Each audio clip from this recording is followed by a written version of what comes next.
नमस्कार, आप देख रहे हैं दूरदर्शन किसान। आपके साथ मैं हूं अंजू सिंह। स्वागत है आपका हमारे खास कार्यक्रम विचार विमर्श में।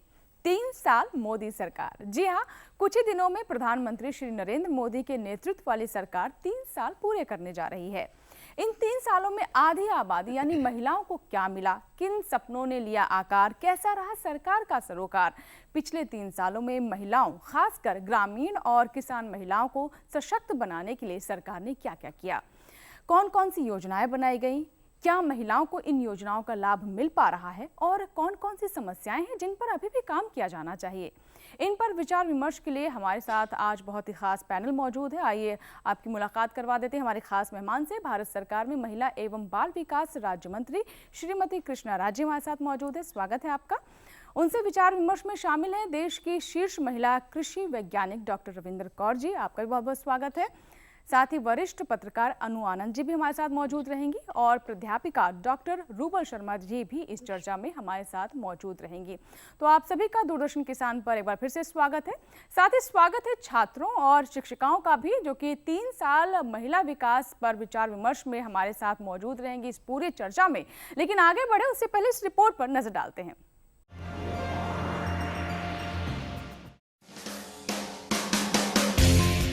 महिलाएं हर क्षेत्र में बढ़ चढ़कर पुरुषों के कंधे से कंधा मिलाकर काम कर रही हैं। महिलाएं और ज्यादा सशक्त हों, इसके लिए केंद्र सरकार सराहनीय कार्य कर रही है। –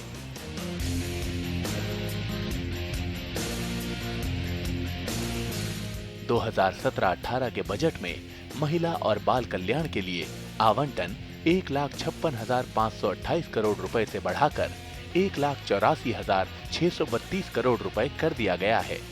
ग्रामीण महिलाओं के सशक्तिकरण के लिए कौशल विकास, रोजगार, डिजिटल साक्षरता, स्वास्थ्य और पोषण के अवसरों के लिए वन स्टॉप सामूहिक सहायता कार्यक्रम बनाए गए हैं।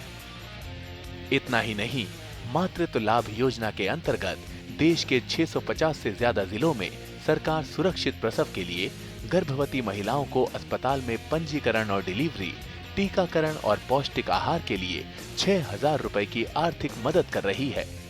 प्रधानमंत्री मुद्रा योजना में भी महिलाओं को वरीयता दी गई है। ग्रामीण और गरीब महिलाओं को ध्यान में रखते हुए प्रधानमंत्री उज्ज्वला योजना की शुरुआत की गई।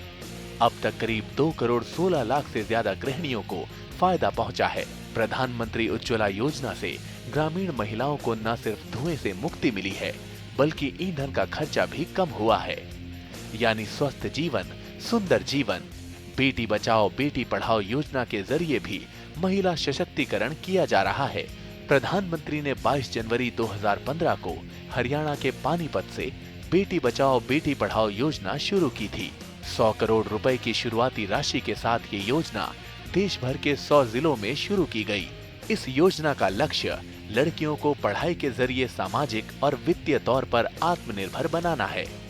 इतना ही नहीं, महिलाओं के विकास के लिए सुकन्या समृद्धि योजना की शुरुआत भी प्रधानमंत्री श्री नरेंद्र मोदी ने 22 जनवरी 2015 को की थी।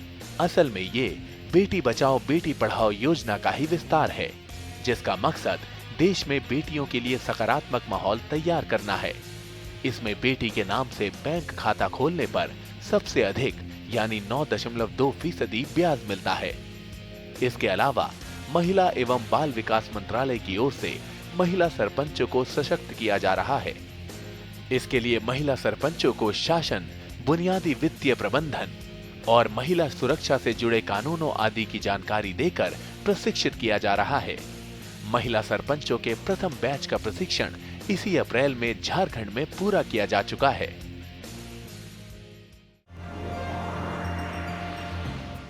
तो भी आपने रिपोर्ट देखी, 3 साल महिलाओं के लिए कैसे रहे, सरकार ने क्या किया, और इस पर बात करने के लिए हमारे साथ खुद मंत्री महोदया जी हैं। चलिए उन्हीं से हम बात करते हैं। सबसे पहले आपसे जानना चाहेंगे कि इन 3 सालों को आप कैसे आंकती हैं? सरकार ने महिलाओं के लिए किस किस तरह से काम किया, आप इसे किस तरह से देखती हैं? हमारी सरकार और विशेष करके माननीय प्रधानमंत्री जी, जो समाज में महिलाओं की स्थिति थी और बच्चों की जो स्थिति थी उसमें बड़ी ही विसंगतियां थी, तो समाज और राष्ट्र को सुदृढ़ बनाने के लिए, मजबूत बनाने के लिए एक आधी आबादी बिल्कुल पिछले पायदान पे खड़ी नज़र आ रही थी। तो सबसे पहला माननीय प्रधानमंत्री जी की जो महत्वाकांक्षी योजना रही कि पहले बेटियों को बचाया जाए और उनको शिक्षित किया जाए। इसी निमित्त एक ये हमारा बहुत ही अच्छा और देश भर में लोकप्रिय हुआ बेटी बचाओ बेटी पढ़ाओ, और इस अभियान से लोगों में एक जन जागरूकता आई और जिसके परिणाम भी हमारे लगातार, पहले हमने 100 डिस्ट्रिक्ट में किया, फिर उसके बाद 61 और बनाया। आज हमारे मंत्रालय का विचार है कि देश के प्रत्येक जिले में बेटी बचाओ बेटी पढ़ाओ का जो हमारा ये अभियान है उसको तेज किया जाए।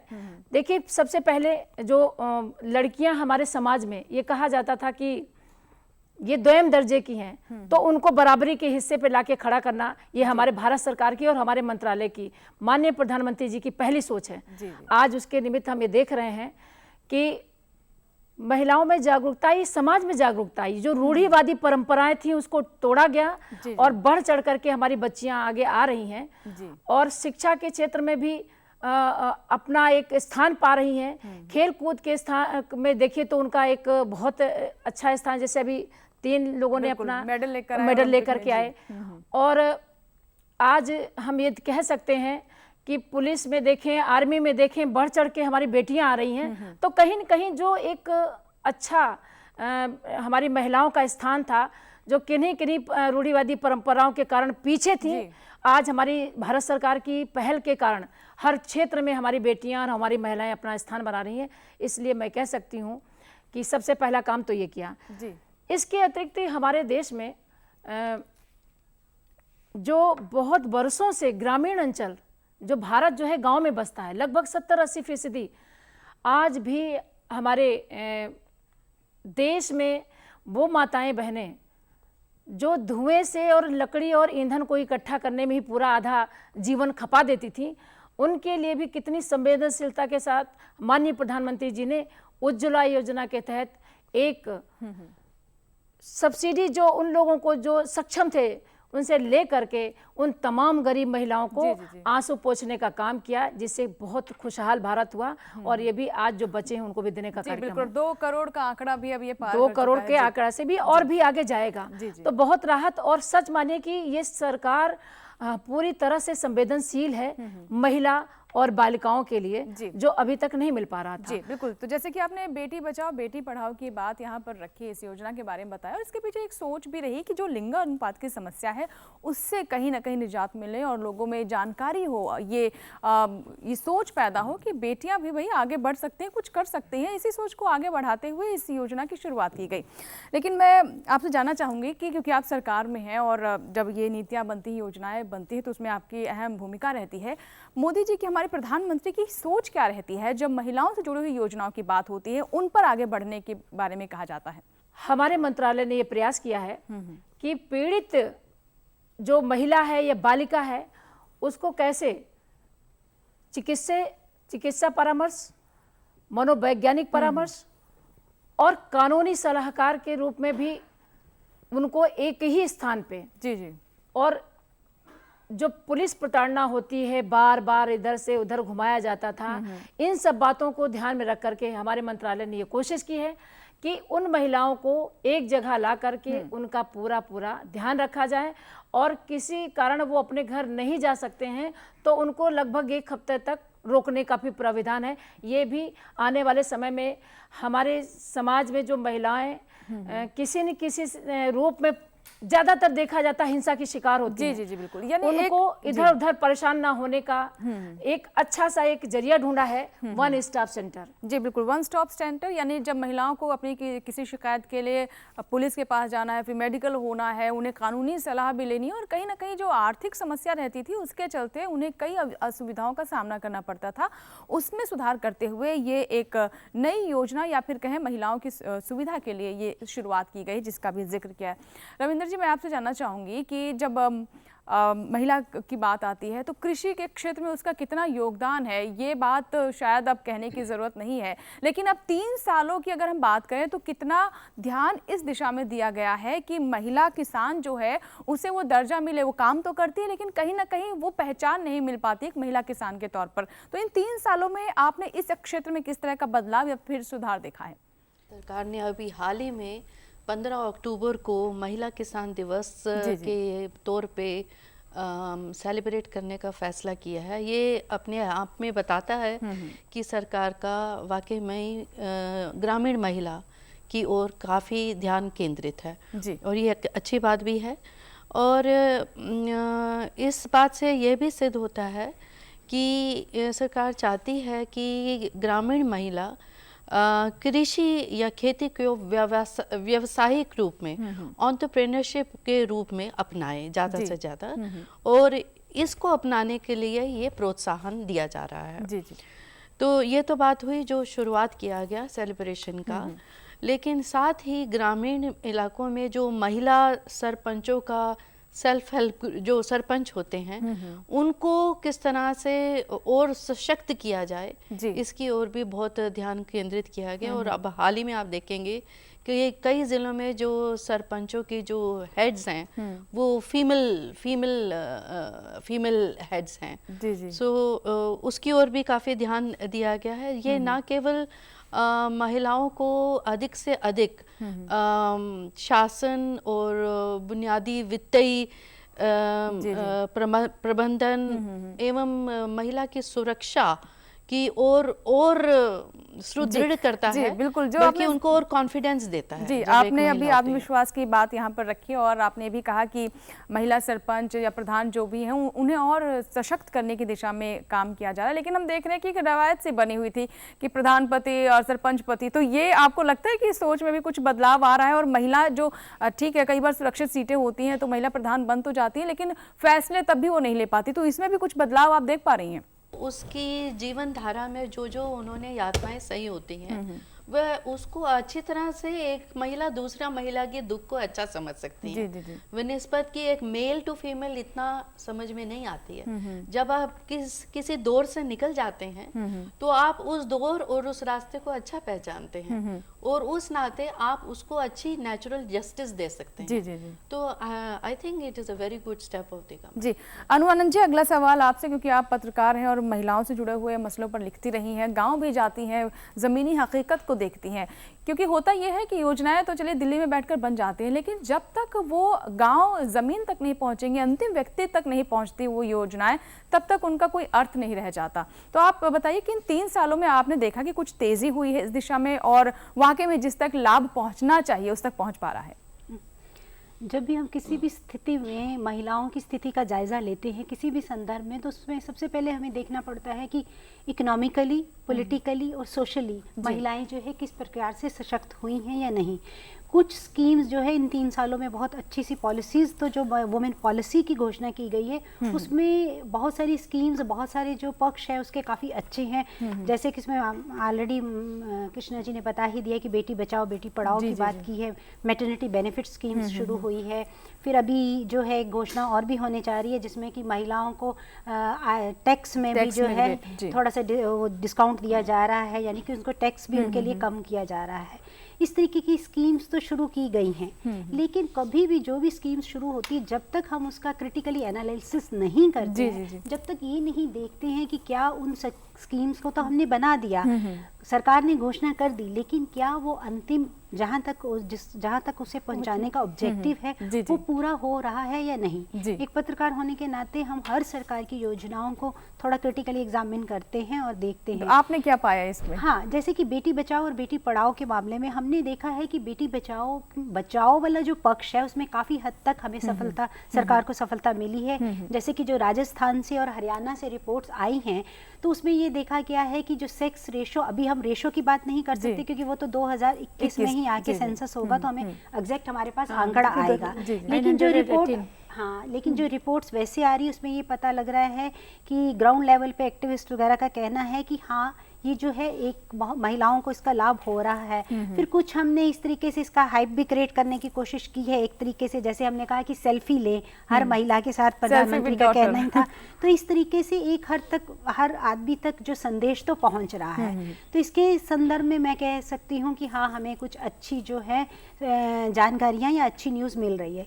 लेकिन जहाँ तक बेटी पढ़ाओ वाला पक्ष है उसमें हम जी। अभी बहुत हद तक काम करना चलिए, अभी बेटी बाकी है। पढ़ाओ की आपने बात की है तो मैं आपसे जानना चाहूँगी रूबल जी कि क्योंकि आप छात्राओं के साथ जुड़ी रहती हैं और प्राध्यापिका भी हैं, तो ये जो बेटी पढ़ाओ वाला पक्ष है और छात्रों की अगर हम बात करें तो क्या इनकी संख्या बढ़ रही है और पहले से स्थिति में आप किस तरीके का अंतर देख रहे हैं, किस तरह की सकारात्मक कदम जो उठाने की बात की जा रही है सरकार की तरफ से, उसे आप कैसे आंकती हैं? कितनी बड़ी विडंबना है कि स्त्री जिसके होने से इस दुनिया का अस्तित्व कायम है, वो खुद अपने अस्तित्व को बचाने के लिए संघर्ष कर रही है। उसके लिए सरकार को योजनाएं बनानी पड़ रही हैं, सबसे बड़ी बात। और जो योजनाएं हमारी सरकार बना रही है, उन योजनाओं से हमें कितना बेनिफिट हो रहा है। वो बच्चे जो देश का भविष्य है, उनके खुद के वर्तमान के ऊपर प्रश्न चिन्ह है, कितने सारे क्वेश्चन मार्क हैं।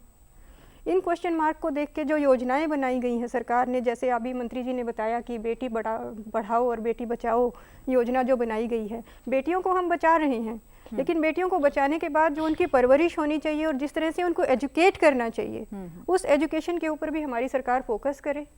पिछली सरकार ने भी बहुत सारी योजनाएं बनाई थी, आज की सरकार भी बहुत सारी योजनाएं बना रही हैं। और जिस तरह से पिछली बार डोमेस्टिक वायलेंस एक्ट आया 2005 में, उसके बाद एंटी सेक्सुअल हरासमेंट कमेटी बनाई गई, हर कॉलेज में बनाई गई एंटी सेक्सुअल हरासमेंट कमेटी। और उसके बाद जिस तरह से हायर एजुकेशन में जो पढ़ाने वाली बात है बेटियों को, उसके ऊपर फोकस ही नहीं किया जा रहा है। लीजिए, जितनी ऊपर पायदान होता जाता है महिलाओं की, छात्राओं की संख्या कम होने लगती है। उनकी फीस इतनी ज़्यादा है कि वो अफोर्ड ही नहीं कर पाते। कई संस्थान तो इसलिए बंद हो रहे हैं कि उनके पास फंडिंग्स ही नहीं है। तो बेटी पढ़ाओ बेटी बचाओ के साथ जो और भी अदर स्कीम्स हमारी गवर्नमेंट लेकर आई है, उज्ज्वला योजना लाई है, तो कम से कम वो उन लोगों तक पहुंचे जो लोग इसके लिए डिजर्व करते जी। हैं। कृष्णा जी, आप इसमें कुछ कहना चाहेंगे? मैं ये कहना चाहूँगी, सही कह रही हैं, ये पिछले बहुत लंबे समय का ये बात है। आज हमारी जब सरकार आई तो सबसे पहले यही तो चिंता हुई, जैसा कि मैंने कहा ना कि ग्रामीण भारत जो है 80% गांव में बसता है, जहाँ पे हायर एजुकेशन की बात ही नहीं, वहाँ पे प्रारंभिक एजुकेशन के प्रति भी उदासीनता थी। तो हमारा सबसे पहले तो है कि देश की इतनी बड़ी आबादी में हम कहीं न कहीं ये विचार, ये सोच, ये जो हमारा ये जो एक मिशन है, ये एक विचारधारा है, ना कि एक योजना है, लोगों के सोच में परिवर्तन करना, बेटी बचाओ बेटी पढ़ाओ। तो हमारे माननीय प्रधानमंत्री जी ने ये एक बहुत ही प्रयास किया है, ये महत्वाकांक्षी योजना थी। वो भली बात जानते थे कि इतने वर्षों में हमारी आधी आबादी तो बिल्कुल शून्य पड़ी है। माना कि 10% 20% बेटियां पढ़ रही हैं, लेकिन उनसे पूछिए जो रूरल गांव में रहती है, जिनको इससे वास्ता ही नहीं है, उनको कैसे उन्नत किया जाए और कम से कम इतना योग्य बनाया जाए कि वो अपने आप को समझ सकें। आपका भी विषय ठीक है, बहुत सारी ऐसी संस्थान हैं जहाँ पे बहुत ज़्यादा उनका जो फीस है, आप कहना जो चाह रहे हैं, वो अभी नहीं दे सकते के कारण बच्चे पलायन करते हैं, बेटियां पलायन करती हैं, एक विषय। लेकिन हमारी सरकार इसमें भी कटिबद्ध है। जो बच्चे पढ़ने में अच्छे हैं उनको पढ़ाने के लिए तमाम स्कीम ऐसी बनाई जा रही है, आगे विचार हो रहा है इस पे। तो अभी तो बेसिक चीज़ों पे हम लोगों ने प्रारंभ किया 3 सालों में, लेकिन इस पर विचार किया जाएगा, किया जाएगा। इनकी समस्या जो इन्होंने जरूर किया जाए, क्योंकि ये बेसिक से शुरू किया है, तो पहले वहां से तो शुरू हो क्या है। और ये आज की समस्या नहीं थी, वास्तव में ये बहुत पहले हो जाना चाहिए था। और मैं तमाम ऐसे हैं जहाँ पे आप देखेंगे वेदना है, जहाँ पे आप बची ही नहीं पा रहे हैं, तो शिक्षा के बारे में सोचने का विषय नहीं। ऐसी सोच थी भारत के उन तमाम रूढ़िवादी, जैसे हरियाणा का अभी बात किया गया और राजस्थान के बारे में। लेकिन हम जिस स्तर पे देखेंगे तो महिलाओं की बच्ची होने का मतलब कि जैसे बहुत बड़ा वो हो गया।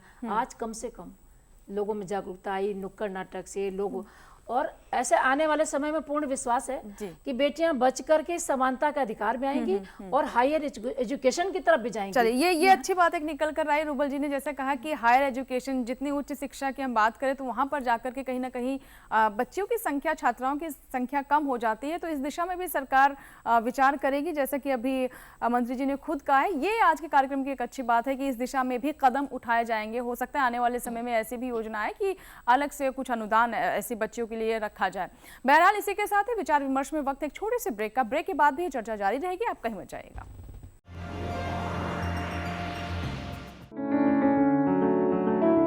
महका महका घर आंगन, हरियाली से खिलेगा तन मन। छत पर छोटी सी बगिया, जरूरत भी पूरी, शौक भी पूरा। देखिए छत पर बागवानी, शनिवार सुबह 9 बजे।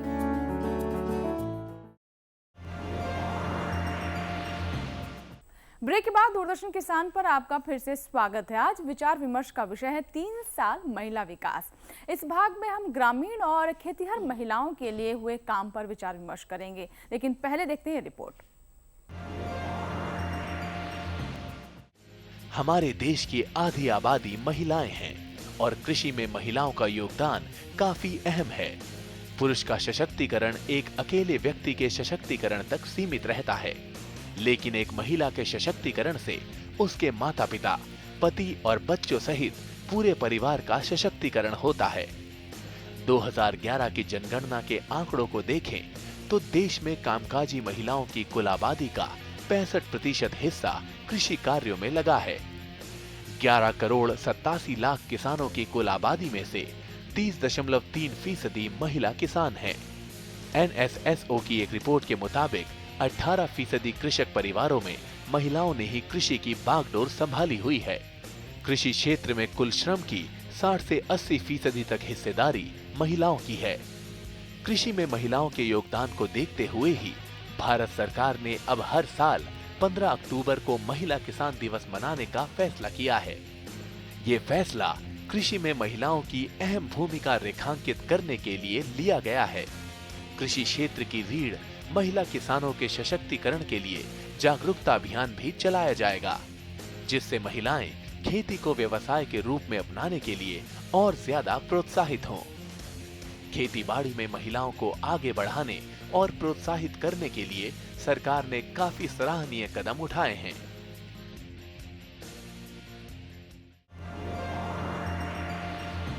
तो अभी हमने रिपोर्ट देखी और हमने महिला किसानों के बारे में बात की, खास तौर पर वो महिलाएं जो गांव में रहती हैं, जो कृषि से जुड़ी हुई हैं, जो कि डेयरी से जुड़ी हुई हैं, उनके लिए सरकार ने क्या किया, उनकी बेहतरी कैसे हो, और जो विकास की मुख्य धारा की हम बात कर रहे हैं उससे ये महिला किसान कैसे जुड़े। हमारे साथ मंत्री महोदया जी मौजूद है, आइए उनसे बात करते हैं। मैम, आपसे जानना चाहेंगे कि ग्रामीण महिलाओं के लिए, खास तौर पर खेतों में काम करने वाली, डेयरी से जुड़ी हुई जो हमारी महिला किसान है, उनको लेकर आपको क्या लगता है कि इन 3 सालों में कौन सी योजना है जो कि सबसे यादगार योजना के तौर पर हम कह सकते हैं इन 3 सालों की उपलब्धियों के तौर पर?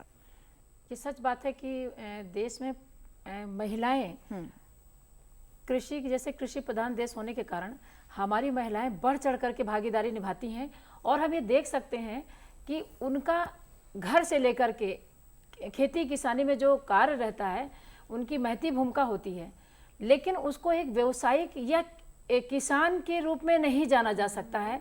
सिर्फ वो कार्य करती हैं, ये भी एक कहीं न कहीं ऐसा नहीं हो पाया। लेकिन मैं याद दिलाना चाहूँगी कि 2001 में ये राष्ट्रीय नीति में, उस समय NDA की गवर्नमेंट थी, ये बनी थी राष्ट्रीय नीति में, इस पर चर्चा हुई थी। आज जो 2015 में एक विचार चल रहा है और इस विचार को पूरे देश के सामने रखा गया है कि महिलाओं को कृषि में कृषक का दर्जा दिया जाए, और इसमें किस तरह से आपके सुझाव आते हैं। तो जब वो कृषक के रूप में जाने जाएंगे तो एक अपनी पहचान होगी।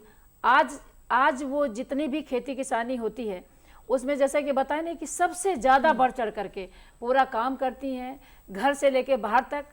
तो आज हमारी सरकार की प्राथमिकता है कि जैसे ये विचार लोगों के आ जाते हैं, उस आधार पे आगे चल के इस पे विचार किया जा सकेगा। जी।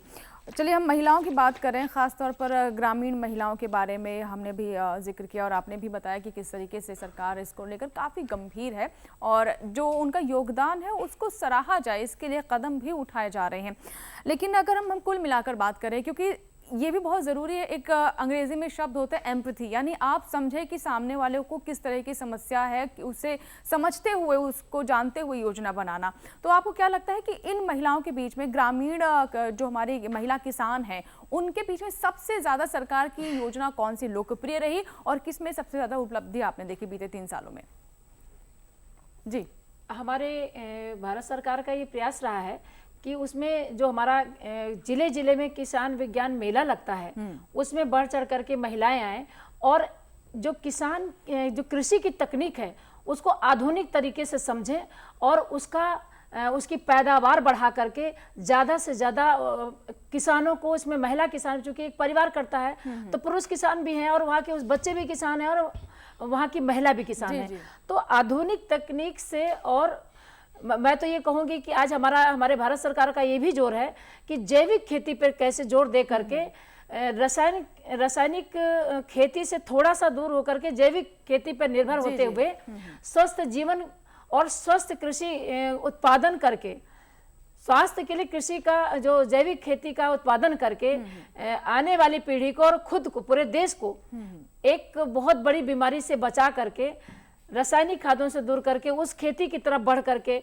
प्रशिक्षण दिया जा रहा है, उससे उत्पादन भी ज्यादा बढ़ा, तो जिस कारण हम कह सकते हैं कि आर्थिक उन्नति पर भी एक विचार है। स्वयं सहायता समूह बना करके गांव स्तर पे, पंचायत स्तर पे महिलाओं को जागरूक किया जा रहा है, किसानों को भी जागरूक किया जा रहा है। लेकिन मुद्दा ये है कि किसानों को तो स्थान मिल रहा है कि वो एक किसान है, लेकिन सबसे ज्यादा परिश्रम करने वाली हमारी जो महिलाएं हैं जी, घर से खाना बना के लेके चलती हैं और खेतों पे काम करते हैं, मैंने स्वयं देखा है, उनको कब स्थान मिलेगा, इस तरफ ही हमारा भारत सरकार का प्रयास है। और जैसे ही देश के तमाम उन लोगों के बीच से विचार आएंगे, उनके सुझाव को लिया जाएगा, निश्चित तौर पे आगे कुछ इस पर जैसे कि आपने बताया कि महिला जो किसान है उसको भी वो ओहदा मिले, वो तरजीह मिले और इस पर विचार किया जा रहा है, तो इसकी रूपरेखा क्या है, कैसे इस पर काम किया जा रहा है, जैसा कि अभी आपने इसका जिक्र भी किया।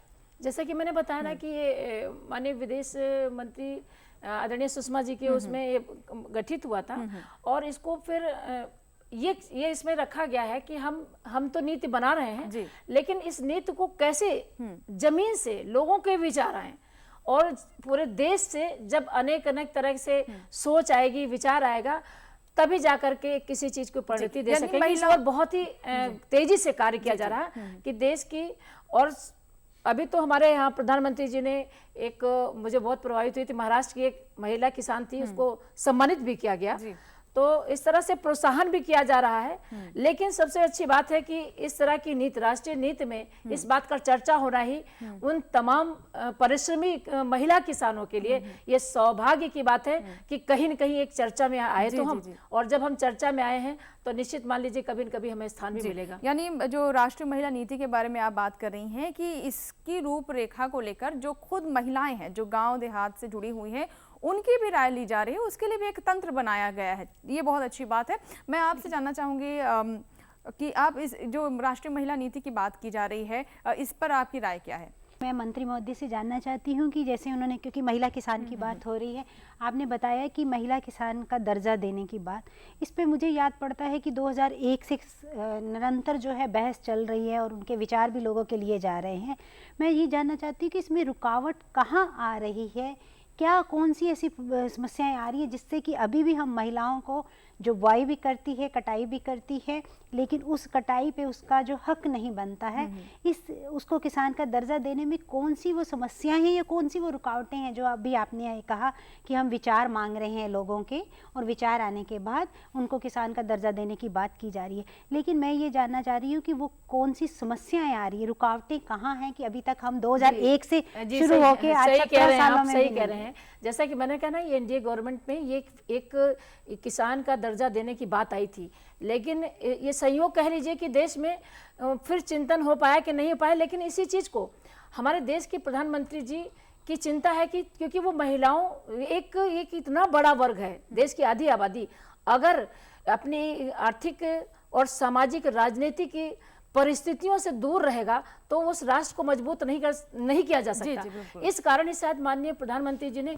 वो जो 2001 की सुस्त पड़ी ये जो नीति थी उसको गति देने का काम किया है। और मैं समझती हूँ जिस तरफ से चिंतन है तो तमाम हमारी महिलाओं का और बेटियों के बारे में, तो आर्थिक क्षेत्र में सबसे बड़ा 65% आबादी जैसे कि कहा जा रहा है किसानों की है, उनको मैं ये कह सकती हूँ कि आने वाले समय में विचार, देश का विचार, किस ढंग से क्या क्या उनकी सेवाएं हैं। अब ऐसे किसान बना दिया से तो नहीं होता, लेकिन वास्तव में वो उन्होंने काम किया है, आज से नहीं, परंपराएं चली आ रही हैं और हमारी महिलाओं ने भागीदारी निभाई है। आज जैसा कि देखिए 668 विज्ञान केंद्रों पे महिला वैज्ञानिक को हर हाल में अनिवार्य कर दिया है कि महिला ही वो वैज्ञानिक रहेगी, तो एक कदम आगे बढ़ करके कम से कम उतने केंद्र पे महिलाओं से, महिला वैज्ञानिक से सहजता से बात कर सकेगी। और ये भी एक सोच है हमारी। तो कहीं ना कहीं शुरुआत हुई है। और कहीं जो रुकावट की बात आप कर रहे थे, तो रुकावट की तस्वीर तो सामने है। महिला किसान जहाँ पे ब्रेक लगा था वहां से प्रारंभ हो गया है कि सरकार खेतीहर महिलाओं के लिए क्या खास कर रही है और कितना आप इसका असर देख पा रही हैं? इससे पहले कि मैं आपके सवाल का जवाब दूं, जैसा कि सभी ने स्पष्ट रूप से कहा ही कि महिला किसानों की जनसंख्या तो अधिक है, लेकिन वे मीनियल जॉब्स कर रही हैं सब जगह। तो जब हम उनकी सैलरी ब्रैकेट की बात करते हैं तो उनका सैलरी 30% कम होता है मेल फार्मर से। और वो क्योंकि उनके पास वह सब कौशल नहीं है जो कि एक मेल फार्मर को होता है।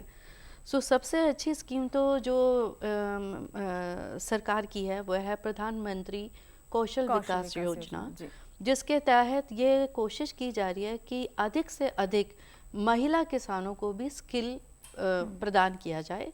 और इस पहल को और आगे पहुंचाने के लिए जो एक दूसरी स्कीम है कृषि क्षेत्र में गवर्नमेंट की, वो है मेरा गांव मेरा गौरव स्कीम, जिसके तहत जितनी भी high ended post harvest value addition technologies जो हमारे संस्थान विभिन्न कृषि से जुड़े संस्थान बनाते हैं, उससे कोशिश की जाती है कि उस स्कीम के नाते उन तकनीकों को और उस कौशल को एक ग्रामीण महिला किसान तक पहुंचाया जाए, ताकि वह अपने ही स्थान पे क्योंकि वो कृषि छोड़ के और घर छोड़ के संस्थानों में आके वह स्किल सेट लेने नहीं आ सकती है। वो तो बहुत दूर का सपना होगा।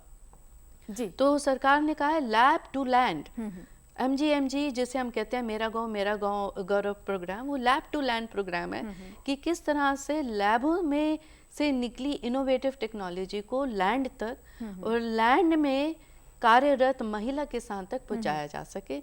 ये शुरू हो चुका है और मैं उम्मीद करती हूँ कि इसके उपरांत ना केवल महिला एम्पावर्ड होगी, बल्कि वह एम्पावर्ड होने के बाद खुद ही शिक्षा की ओर भी चलेगी, स्वरोजगार के रास्ते भी खुलेंगे। और जैसा कि आपने कहा कि जो लो स्किल्ड काम है, यानी कटाई हो गई, गहाई हो गई, वो काम महिलाओं को दिए जाते हैं जो थकाऊ भी होते हैं। और जहाँ मशीनों के इस्तेमाल की बात आती है, स्किल की बात आती है, वहाँ पर पुरुष हावी हो जाते हैं। तो इसके लिए भी इस दिशा में काम किया जा रहा है, उन्हें ट्रेनिंग दी जा रही है, उनका कौशल विकास किया जा रहा है। ये बहुत अच्छी एक शुरुआत हम कह सकते हैं।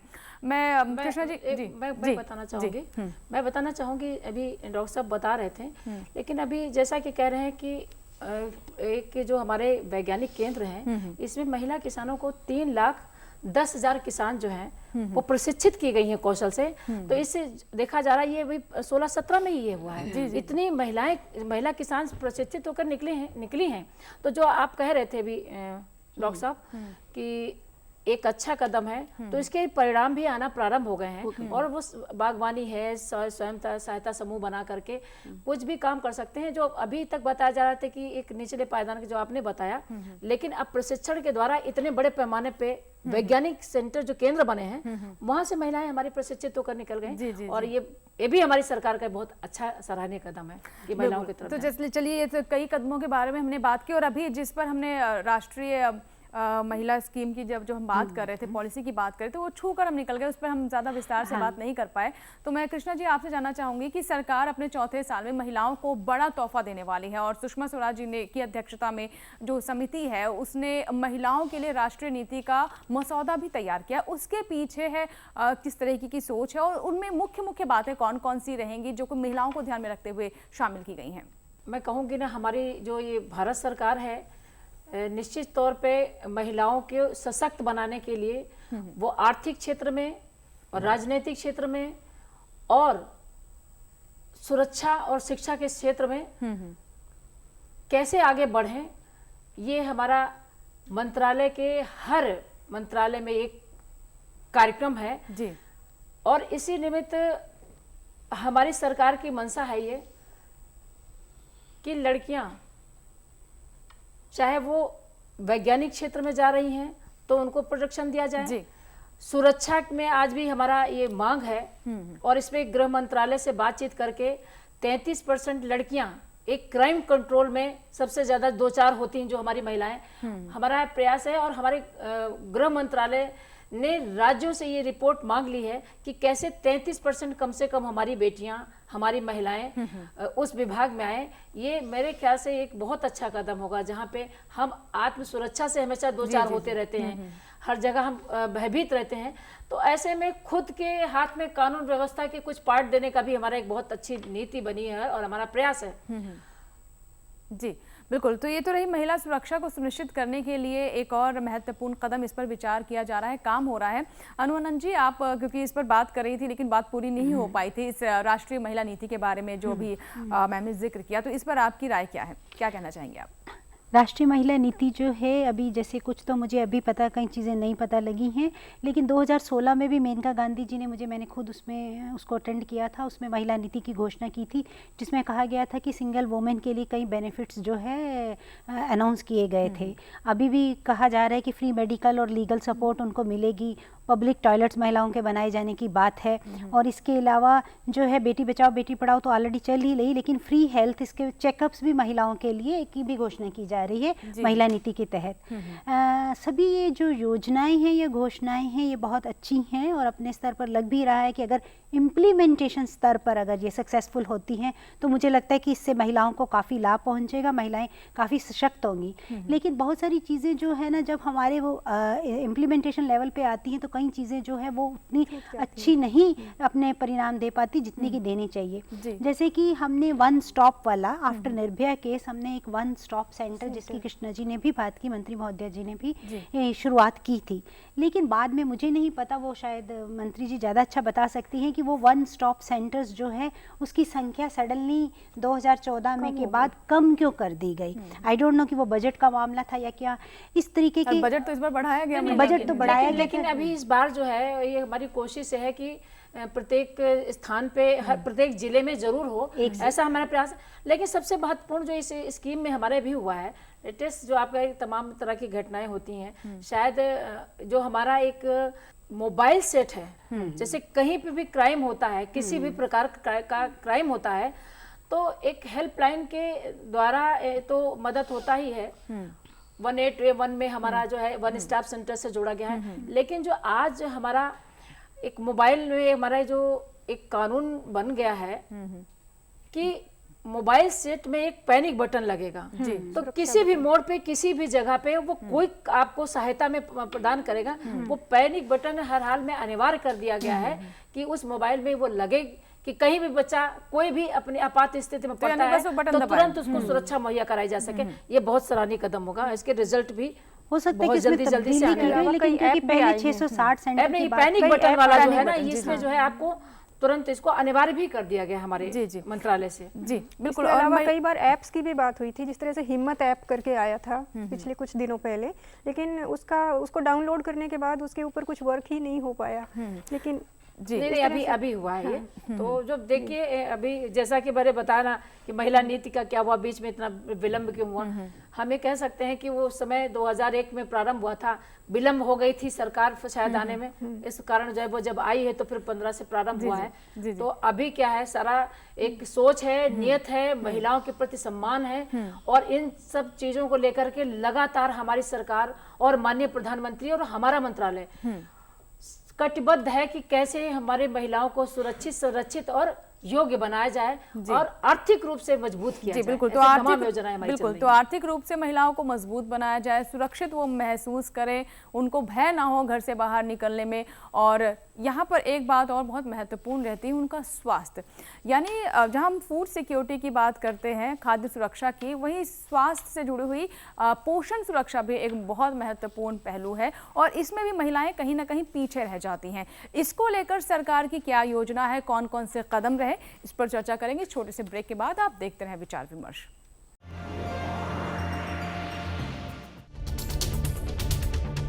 हम आ रहे हैं आपके गांव।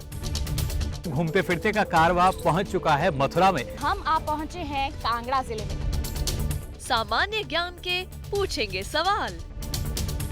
वार्षिक पुष्कर मेला किस राज्य में आयोजित किया जाता है? इनमें से क्या जैविक रूप से नष्ट नहीं होता है? इसके लिए इनके पास 4 ऑप्शंस हैं।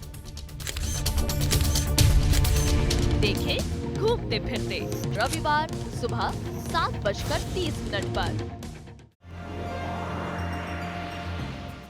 ब्रेक के बाद दूरदर्शन किसान के खास कार्यक्रम विचार विमर्श में एक बार फिर आपका स्वागत है। हम विचार विमर्श के अंतिम दौर में पहुंच चुके हैं। सवाल जवाब का सिलसिला भी लगातार चल रहा है, लेकिन आगे बढ़े उससे पहले मैं मंत्री महोदया जी से जानना चाहूँगी, जैसा कि हम लगातार बात कर रहे हैं महिलाओं की बेहतरी के लिए, महिला किसानों पर भी हमने चर्चा की, और ब्रेक से पहले मैंने कहा कि जो एक स्वास्थ्य से जुड़ा हुआ मुद्दा है वो भी महिलाओं के लिए बहुत ज़रूरी है, खासतौर पर जो ग्रामीण महिलाएं हैं वो कहीं ना कहीं इस दिशा में पीछे छूट जाती हैं। इसके लिए क्या आप कहना चाहेंगे? जी, बहुत अच्छा, बहुत सही और बहुत अच्छा सवाल है।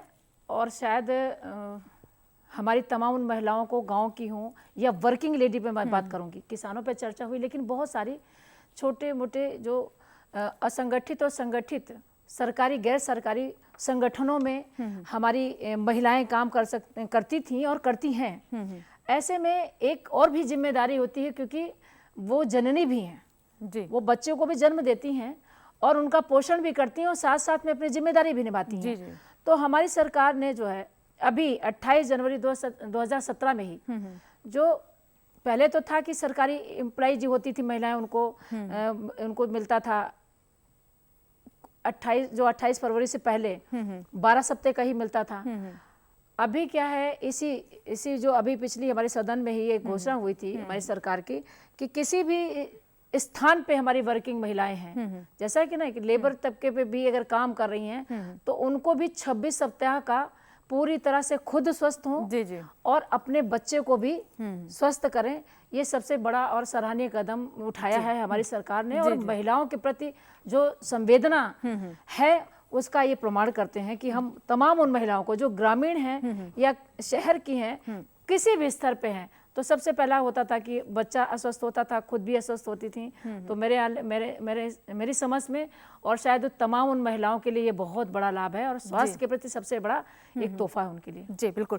अब मैं चाहूँगी कि क्योंकि हमारे अन्य 3 मेहमान भी हैं, तो क्योंकि ये आज आपको मंच मिला है और कुछ आपको लगता है कि कुछ ऐसी योजनाएं हैं, कुछ ऐसे क्षेत्र हैं जो पीछे छूट गए हैं, जिन पर काम किया जाना चाहिए था, तो आप सीधे इनसे बात कर सकते हैं। हमारी मंत्री महोदया जी यहाँ पे मौजूद है। जी रविंदर जी, आप कुछ कहना चाहेंगी? जी, मैं सिर्फ एक चीज़ पूछना चाहूँगी कि ये जो अभी आपने महिलाओं के स्वास्थ्य से जुड़ा जो आपने हमारा की ओर ध्यान आकर्षित किया, ये जो आपने कहा कि 26 सप्ताह का उनको छुट्टी दी जाती है ताकि वे अपनी सेहत का और बच्चे की सेहत का ध्यान रखें, तो मैं जानना चाहूँगी क्या इन 26 सप्ताहों का उनको सैलरी दी जाती है? कहा जाता है कि 6 माह तक धात्री महिलाओं को अपने बच्चे का पोषण अपने ही दूध से करना चाहिए। ये अनिवार्य है और होना भी चाहिए, इसलिए उनको अपने उस शिशु को पूरी तरह से देखभाल कर सकें, इस सोच के साथ जो है ऐसा किया गया है और पूरा ही वेतन उनको उस दरमियान मिलेगा। चलिए, अब आप रूबल जी, आप क्या पूछना चाहते हैं? मेरा एक क्वेश्चन आपसे ये था कि जिस तरह से आपने बात किया कि पेड लीव्स का वर्किंग वुमेन के लिए छुट्टी मिलेगा, और इसमें जो है जो बड़ी बड़ी कंपनियां हैं उसमें कई बार तो होता है कि जो पुरुष मानसिकता ये काम करती है कि वुमेन को इतनी छुट्टियां दे दी तो आप उसको नौकरी पे ही मत रखिए, मतलब फ्री में खिलाने वाली मानसिकता। तो ये वाला जो अगर इसकी कहीं शिकायत की जाए, अगर ऐसा भेदभाव होता है तो नहीं, ऐसा कहीं सोच के नहीं, क्योंकि जब एक जैसे मैंने कहा ना कि संगठित असंगठित, सरकारी गैर सरकारी, जिस स्थान पे हमारी महिला कोई कामकाजी महिला है तो उसको ये छुट्टी देनी होगी और वेतन देना होगा। रही सरकारी कंपनियों में अगर लगता बोझ है तो उस दरमियान उस अवसर को और उस छुट्टी को और ऐसे समय को वो बोझ नहीं कह सकते हैं। अगर ऐसी कोई शिकायत आती है तो उसको देखा जाएगा। जी जी जी, आपके पास भी आ सकते हैं, शिकायत बिल्कुल आ सकती है, आप लोग देखेंगे, ऐसा हो नहीं सकता। जी जी। और बहुत सारी हमारे साथ छात्राएं भी हैं जो कि आज का हमारा कह सकते हैं कि वर्तमान है और इन्हीं से हमारा भविष्य भी है। तो मैं चाहूँगी कि अगर आप में से कोई कुछ प्रश्न पूछना चाहता है। जी मैम, मेरा क्वेश्चन ये है कि मैम जैसे कि आज के टाइम पर हम देख रहे हैं तलाक का एक क्वेश्चन उठ गया है, तो मैम क्योंकि तलाक में ट्रिपल तलाक जो कि मतलब लोग दे देते हैं ईमेल के थ्रू, मैसेज के थ्रू, वो बिल्कुल गैर इस्लामिक है, जो इस्लाम से रिलेटेड ही नहीं है। और मैम जो मुस्लिम्स के लिए अलग से मुस्लिम पर्सनल लॉ है, तो मैम मुस्लिम पर्सनल लॉ इसके लिए कुछ अगेंस्ट में इसके एक्शन ले, उसके लिए सरकार क्या करेगी? पहली बात ये है कि भारत में और पूरे विश्व में महिला सिर्फ महिला है, वो मुस्लिम है, हिंदू है, किसी जाति से बंधी हुई नहीं है। और हम ये कह सकते हैं कि हम भावनाओं से युक्त हैं, हमारी भावनाएं हैं। और कोई भी महिला कभी भी अपने, पहली बात तो अपने जीवन के सफर में छूटना नहीं चाहती अपने साथी से, और बंटवारा भी नहीं चाहती। ये एक हमारी प्रत्येक महिला की प्रवृत्ति होती है, और पुरुष के भी होगी, मैं समझ सकती हूँ। लेकिन एक हमारे समाज की विडंबना है कि हमारी महिला को शादी किया और 2 मिनटों में जो है तलाक दे दिया। ये हम कह सकते हैं कि बहुत दुखद और संवेदनहीन है। हमारी सरकार की रही बात, हम सब लोग तो सदैव इस बात के पक्ष में रहे हैं, और चूंकि ये प्रकरण माननीय सर्वोच्च न्यायालय में लंबित है तो हमारे सरकार ने ये भी कहा है कि हम न्याय देने के लिए हम तमाम उन महिलाओं को, नॉट मुस्लिम महिलाओं की बात नहीं करते हैं, जहां पर भी अन्याय हो रहा है, चाहे वो किसी वर्ग की हो, किसी भी धर्म की हो, हम साथ खड़े हैं। हमारी सरकार पूरी तरह से साथ खड़ी है।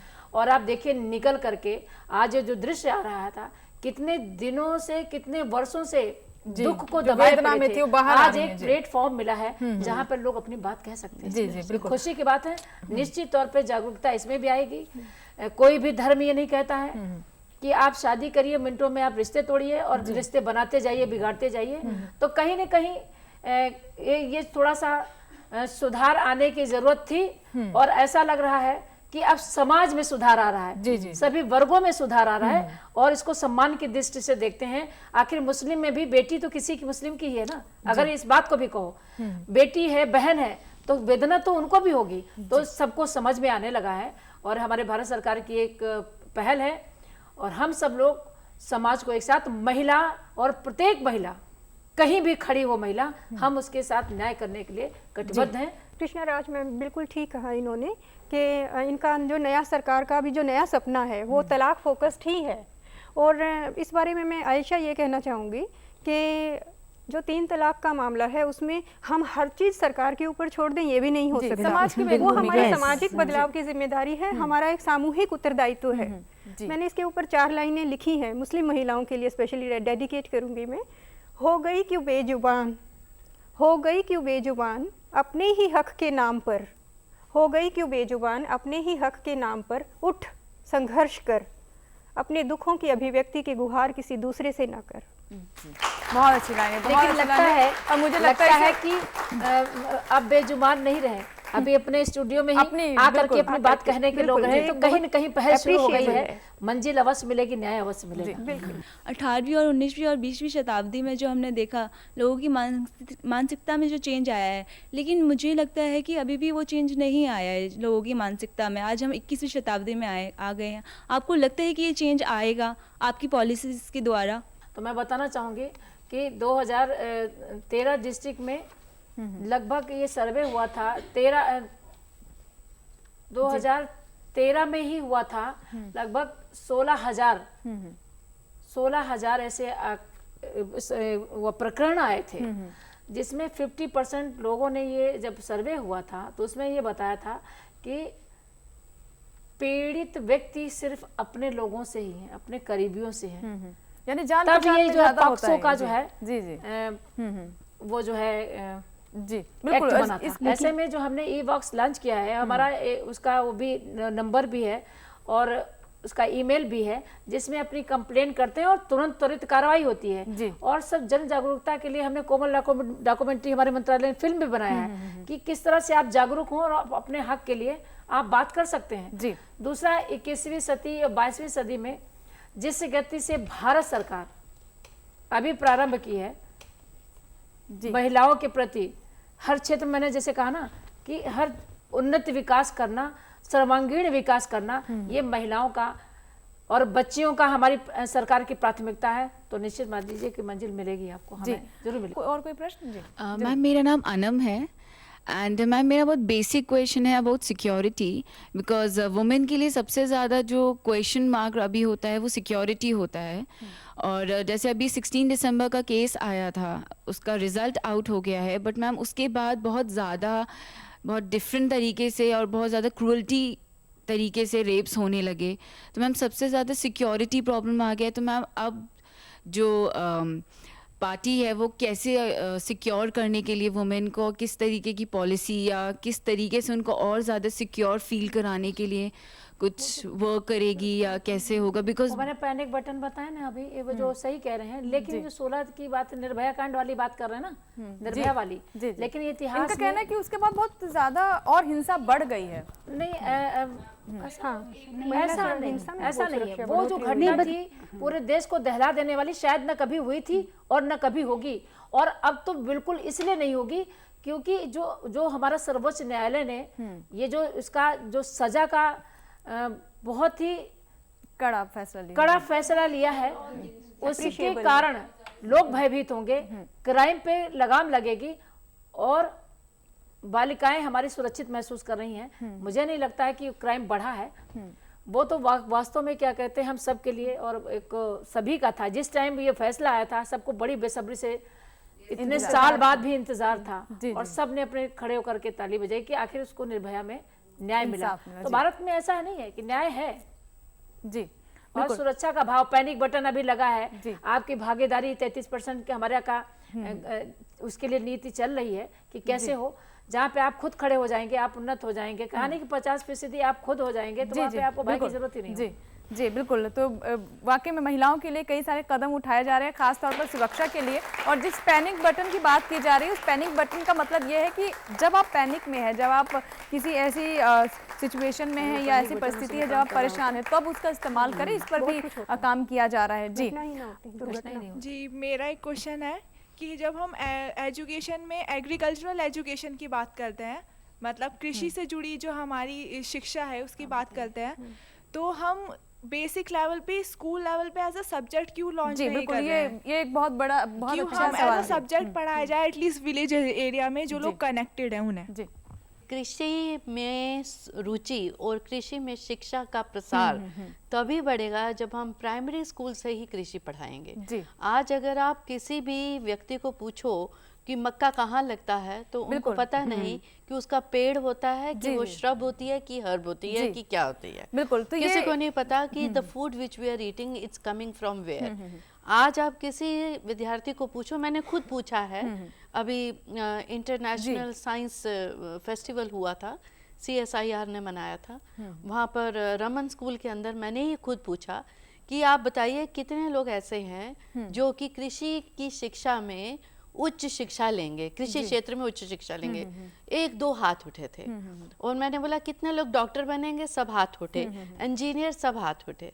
किसी को नहीं पता कि डॉक्टर और इंजीनियर बनने के लिए भी पहले आपको खाना खाना आवश्यक है। बिल्कुल। और खाना कहाँ से आ रहा है ये जानना भी आवश्यक है। जी बिल्कुल। तो ये आपने बिल्कुल सही कहा, मैं आपकी बात में बिल्कुल, यानी इसे पाठ्यक्रम का हिस्सा बनाया जाए, ये हमारे छात्रों की तरफ से भी बात निकली। और जैसा कि आपने कहा कि इसकी ज़रूरत भी महसूस की जा रही है, और हम उम्मीद करते हैं कि जल्दी ही वो दिन भी आएगा कि जब डॉक्टर इंजीनियर के साथ ही साथ ये भी कहेंगे हमारे छात्र कि वो कृषि के क्षेत्र में आगे बढ़ना चाहते हैं, उसमें उच्च शिक्षा प्राप्त करना चाहते हैं। बहुत बहुत शुक्रिया सभी मेहमानों का, आप स्टूडियो में आए और हमारे जो छात्राएं इनके सवालों के जवाब दिए और आज के विषय पर इतनी महत्वपूर्ण चर्चा की।